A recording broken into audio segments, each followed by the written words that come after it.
Binta Wallet reprend peu à peu ses habitudes dans son village de Koïgouma qu'elle n'avait pas revu depuis 2013.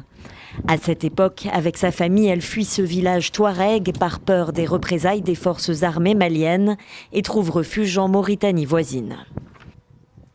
Nous préférons vivre ici que rester dans cette galère et rester réfugiés dans un camp. Pour avoir de l'eau, il fallait faire la queue. C'était pénible. Il fallait faire la queue lors des distributions de nourriture aussi. Beaucoup d'entre nous étaient malades. Il n'y avait pas assez de médicaments non plus. Quitter les conditions de vie difficiles des camps de réfugiés mauritaniens pour retrouver un village où beaucoup restent encore à reconstruire. Ici, il n'y a plus d'école. Comme Binta Wallet, 2000 personnes ont décidé de revenir. Ils y réfléchissent depuis les accords de paix de 2015. On peut dire que les conditions de paix sont réunies pour revenir. Cet accord signé en juin 2015 par les parties signataires constitue le point fort qui nous a poussés à revenir. Nous y avons cru et nous sommes là, à Koïgouma. Un retour pas totalement serein, le village est sous la protection des combattants du Haut Conseil pour l'unité de l'Azawad.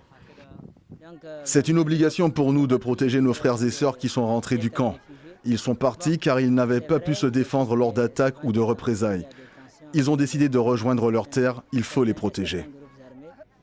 De nombreux habitants originaires de Koïgouma sont toujours en Mauritanie.